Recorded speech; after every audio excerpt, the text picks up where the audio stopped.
economic access to sufficient, safe and nutritious food to meet their dietary needs.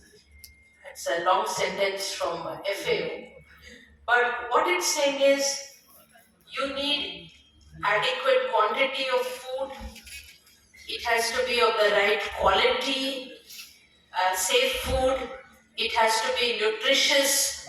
So nobody can survive just on rice and atta, chapati. You need a diverse diet. You need the conditions like safe water and sanitation so that food, nutritious food is absorbed. And most important, you need physical and economic access, which means food should be available, not just available in the country. We know that this year 240 million tons is going to be the production of rice and wheat. It's another record again this year. It has to be available at each and every village.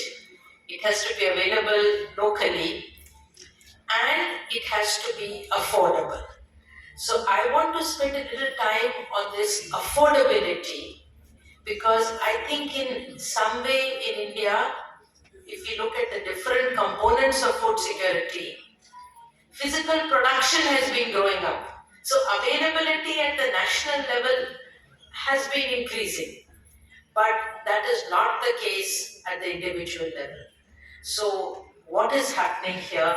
I'd like to spend a few minutes on that. I think I want to start, I wasn't going to say this, but after hearing what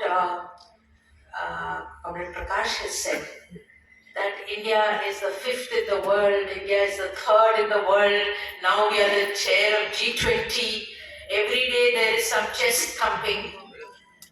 How are we doing in terms of food security? You all know that in the Global Hunger Index, our rank has fallen. And if I remember, it is something like 137 out of 150 countries. So 150 countries in the world, we are at the bottom, we are 137. I want to give another indicator, which is new, from a report called State of Food Insecurity. It is an annual report published by the Food and Agriculture Organization in Rome. And in 2020, they came out with a new definition of food security. They said, what is the money needed to buy food which just gives you enough energy, the calories? So, the doctor says 2000 calories or 2300, 400, whatever the calorie norm. How much money do you need, or how much kilograms of rice and wheat you need to just barely cover those calories? That they call energy sufficient. And the Indian poverty line is just about covering that energy sufficient line. Of course, Modi government has dropped the poverty line, but that's a different matter.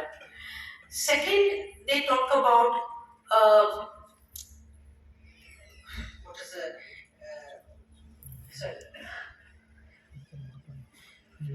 it's called nutrient adequate. So you get enough calories, proteins, fat, you get different components of nutrition, but it's again the least cost. You may not want nutrition from dal, but